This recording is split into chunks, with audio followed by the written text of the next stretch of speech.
Today is Wednesday, the 8th of April, 2020. I am Julie Hankinson, and this is the view out my window.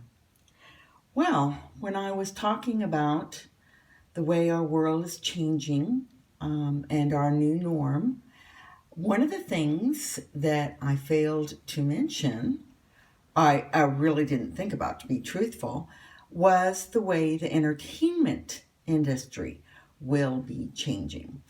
And I just heard today that Wonder Woman 1984 will go directly to pay for per view on TV and totally skip the cinemas entirely.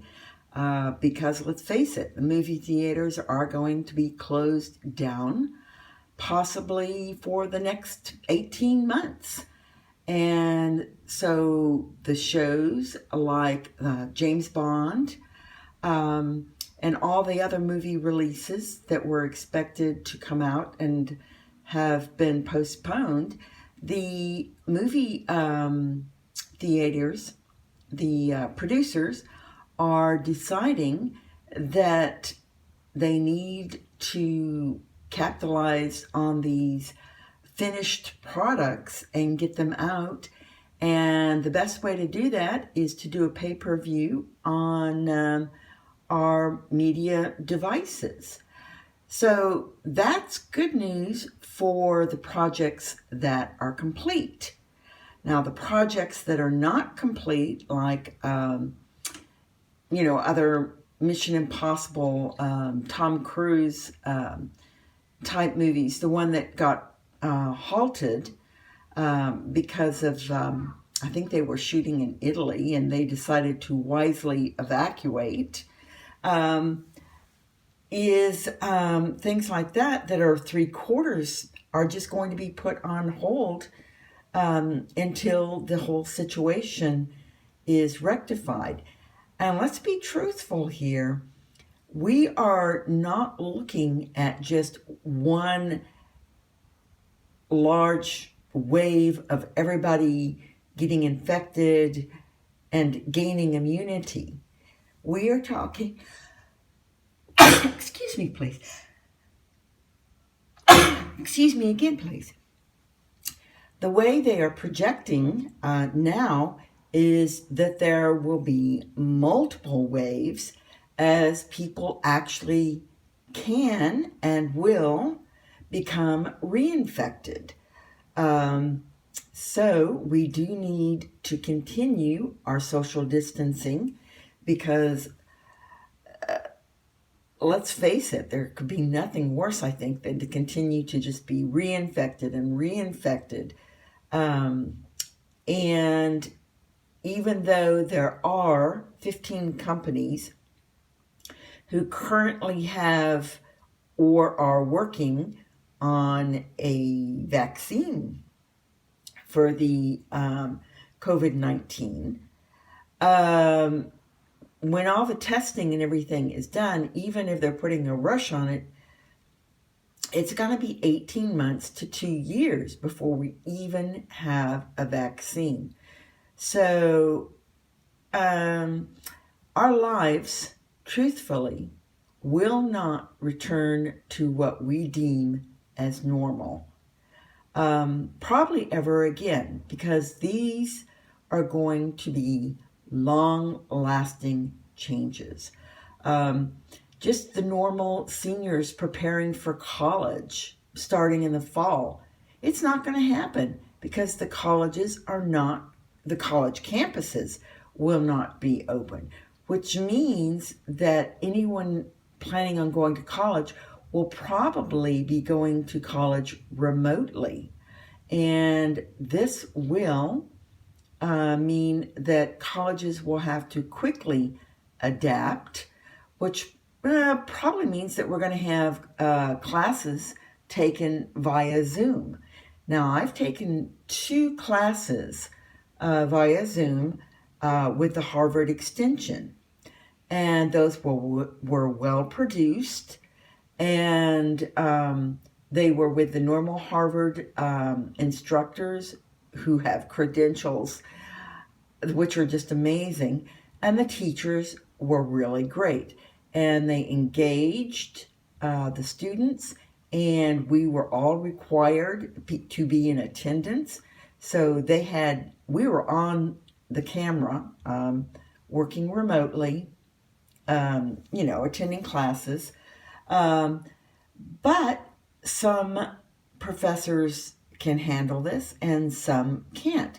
So I don't know how quickly the universities and colleges are going to be able to incorporate this. And we all know, for one thing, you can't have any chemistry labs going on, in our homes. So classes that require lab participation, like dissections or anatomy, chemistry, all of these classes are going to have some major obstacles. So we are going to definitely see a dropping in the technical sciences, as in medical sciences, biology, as opposed to maybe an increase in the programming, data collection, or data mining classes. Things like this, I think we can see a lot of people learning from home, because obviously you can, definitely set up your own computer lab at home, unless you're like me and you're technologically challenged. But for those that have grown up in this age, I think that we are going to see an incorporation of new learning styles, which they will probably be much happier with, considering that teenagers do mostly like to stay up late and then sleep in the morning. And if they could go to school, really, and learn on their own schedules, we might see a higher degree of education in our students, especially if we have a different way of funding college, if it was less expensive, if it was, in fact, possibly free. Because let's face it, the last thing we want to do is go into debt for going to college during a recession and a depression. So we would be looking at a total overhaul of how our studies are funded. Because right now we have so much of the debt that is incurred in the United States is due to student loan debt. And this is going to be a huge stumbling block when we have hundreds of thousands of people unemployed.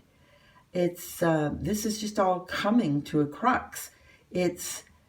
There's no way that this debt is sustainable. So these are just a few things I'm throwing out today. Are the funding of our education system, the cinema, the entertainment system. We're going to be watching a lot more reruns, and definitely the because we're not going to be seeing many more movies being made when we are all in social isolation to prevent becoming infected or reinfected or reinfected. So, and again, even though there are 15 companies working on vaccines right now, we really cannot expect to have a production of a vaccine until at least 18 months to 2 years.